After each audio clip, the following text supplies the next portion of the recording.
Hello everyone and welcome to another video. Now this is the AMD Radeon RX VEGA 56. Launched in 2017 at $400 it was positioned to compete with Nvidia's 1070 and it did exactly that, albeit with higher power consumption and in the case of this model, noise. As a blower style card it can be found cheaper than other Vega GPUs. I paid just £100 here in the UK and for that sort of money I think it's definitely a solid choice. We have 3584 cores, DX12 support and 8 gigs of HBM2 Samsung memory. Today we're testing it in its out of the box state, though making some adjustments to the voltage, clock speeds and BIOS isn't off the table for another video.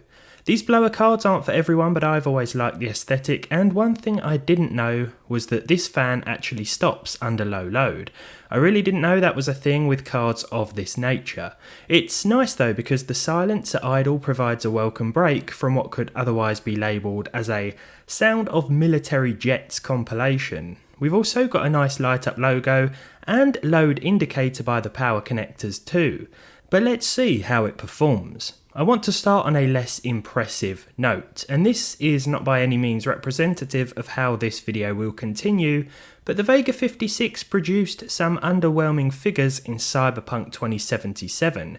This happened with the Radeon 7 I tested a while ago as well, so maybe this game just doesn't agree with these GPUs. Here we have Cyberpunk 2077 then at 1080p with the high crowds, high textures and the medium preset. Now at native resolution we're seeing 47 FPS on average with a 1% low of 38 and a 0.1% low of 36.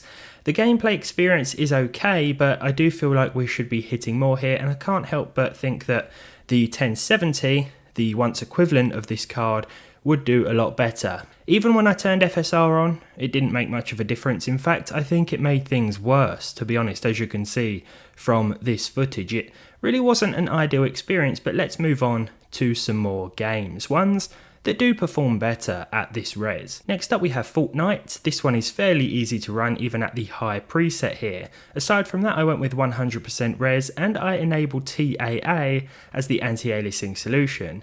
Nanite was also off as this does affect our frame rate figures quite a bit. On average we saw 97 FPS, which was very respectable with a 1% low of 78 and a 0.1% low of 69, so more than playable here, but you could always turn things down to medium or lower if you wanted at least 120, 144 FPS, something like that, or you could leave the resolution scale at its default 87% when selecting this preset. Red Dead Redemption 2 is up next, of course at 1080p with the ultra textures.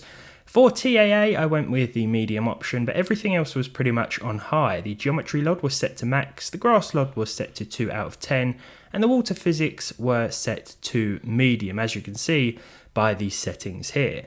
Now overall we saw at least 60 FPS on average, even in and around the busier parts of the game, 71 to be exact, with a 1% low of 56 and a 0.1% low of 51, so not much in the way of stutter or slowdown here. Now Elden Ring does have a 60 FPS cap by default, but I always like to test this because it can be problematic with some older GPU architectures as well as some older CPUs, so I always like to throw this in and see if it can actually hit the cap with certain hardware. Here we had no problems with the Vega 56 hitting 60 frames per second. There were one or two little dips and drops, but nothing really all that notable, nothing substantial by any means, so this game is definitely more than playable and it hardly stresses the card at these settings at all really. Forza Horizon 5 is up next at 1080p with the Ultra preset and TAA, 77 frames per second on average. That's not to say it wasn't a good experience, because it was, especially when you look at these on-screen figures. 77 FPS as an average, followed by 1% low of 67 and a 0.1% low of 66, so it was smooth as you like throughout today's gameplay test. The Last of Us, probably one of the newer games that we've tested today. I dropped things to medium for this one, and here we saw 56 FPS. Now it probably wouldn't take much to get to 60, we could either enable FSR or we could turn a couple of options down lower, but I didn't really feel it necessary. I decided to stick with medium here. I mean, there were some instances whereby we hit at least 60 frames per second anyway. One or two little drops in silly places. One was when I put the ladder up against the wall, and another was when I drew back the bow in this gameplay. But that was it. Other than that, it was a pretty smooth experience on this card. And for £100, well, I do think that this is a really good price to performance ratio. Hogwarts Legacy is up next. Now, I found that this generally performs better on AMD cards, or at least the AMD cards that I own. 1080p here with the high preset, nothing else really changed. This was also the recommended preset for the game. TAA was set to low, and there was no upscaling or anything like that enabled here. 68 FPS was the average. Even in the busier town of Hogsmeade here, the frame rate held up fairly well. The further into the town I went, the more the frame rate sort of dropped, but overall, it stayed really steady, and I was more than happy with this result. Marvel Spider-Man Remastered is up next, 1080p with a high preset, nothing else changed, and TAA enabled here as well. High seemed like a sensible place to start, and I found that this was actually more than playable here.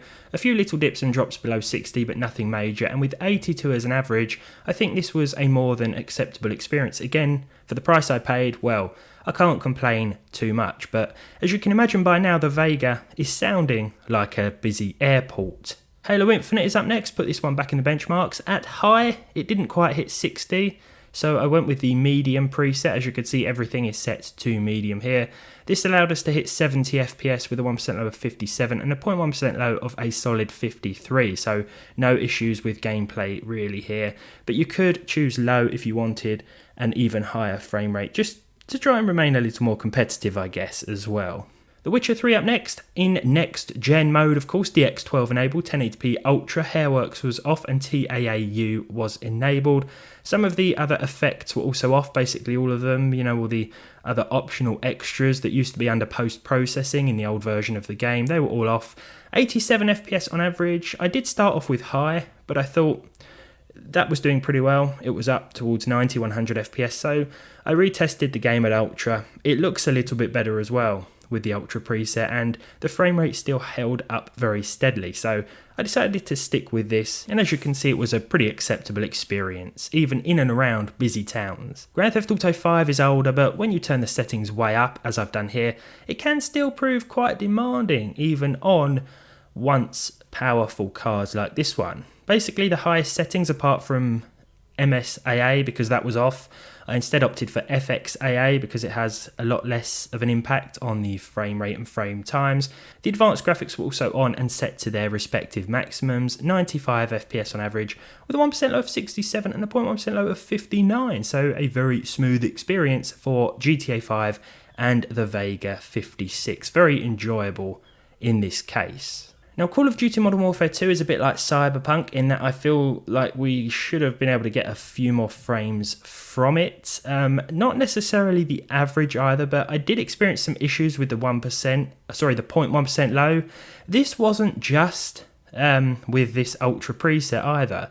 When I turned things down, the average did improve, as you might expect, but there were still dips and drops, and I'm not really sure what caused this. Could just be the architecture, of course, or the drivers, I'm not really sure, but this is something that I saw with the Radeon 7. There were games in my benchmarking roster that didn't quite perform as I would have liked, or performed worse than I thought they would, so that's probably something to bear in mind with this card, I think.